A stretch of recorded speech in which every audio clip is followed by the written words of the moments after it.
Welcome to my presentation on the integrated farm. Now, what the integrated farm is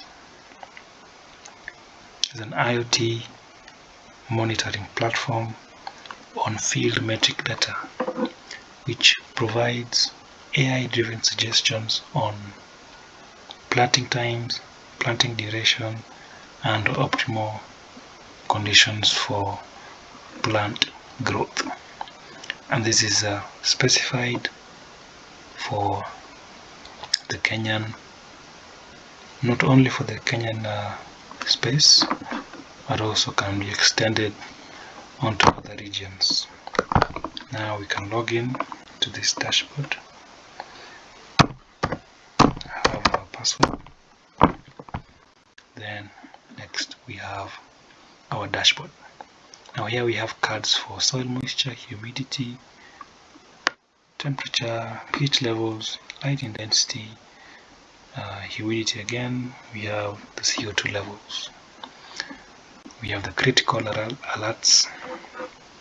We have now the critical alerts section, where these are messages that can be triggered when certain thresholds are exceeded or certain minimum values are not met. We move on to the IoT status fleet section, or the IoT fleet status section, where you are now provided with an overview of your node or mesh network of sensors and their status, whether or not they are online. And then we move on to the tasks hopper.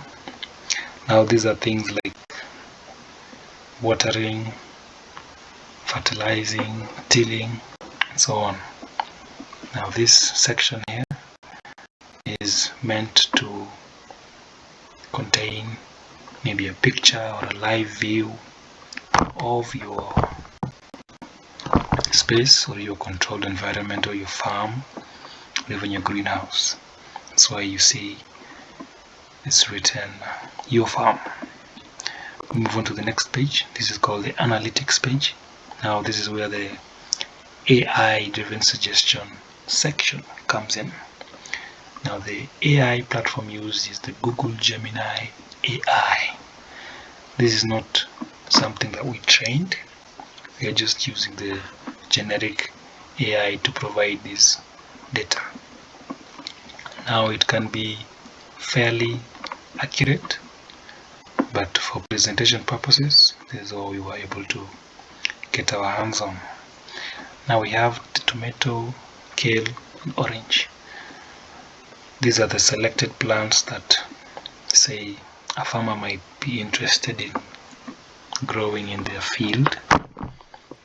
The AI-driven suggestions or recommendations provide a percentage match for each crop depending on the certain values that were gotten in the dashboard, like the soil moisture, the humidity, the air temperature values.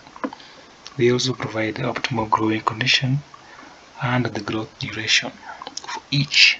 So here we have kale, sukuma wiki as we say in Kenya, 50 to 65 days, oranges 3 to 5 years, tomato 60 to 90 days, given that these conditions are met. The next page is the profiles. Now this page provides you with a management view of your farm, giving you options to define your farm size or your land size or your area size.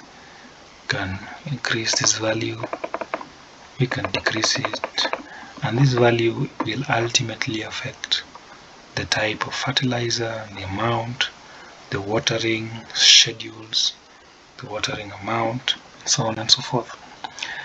This section also allows you to add sectors into this space, to the field, and these sectors you can decide which crops you want to grow within this sector. You can name that the west sector, you can define it as 50 by by 50. You can confirm. As you can see, we already have added a sector called the west sector, which is a containing lettuce and is a 50 by 50 sector. We can also delete sectors here. The north sector is gone, and this section also allows you to add nodes onto your field, as we mentioned earlier. So you can add your nodes. So these are the values. You can add it to whatever sector, or you can add it. You can name that node depending on your naming structure. Sorry about that. And that node, and the sensor type that will be involved within that node, and the sector within which you would like to place that particular node. And then we have the weather section, where we can ping live weather data on any area. For now it's locked on to Nairobi, so we can see 26.4 degrees. And the weather API that we are using here is called the Weather Stack API. It's a free platform that provides, and we are currently in the free tier that provides live data. Currently there is no forecast of any duration of time, just live data, which is helpful for our case for the presentation purposes. Then we have the system health. This gives you the cloud sync status. Strong, healthy, weak, gives you the status for which how is the connection between your machine and the cloud from which it gets its data. We then have the gateway latency. Now this is meant to be of full effect when the network grows and expands into more nodes, as compared to now where we are now just still having a single node. So as you might have noticed, I skipped some of these pages because they're still under development and they would need to have SQL or database integration to be fully usable. Thank you. My name is James Otieno.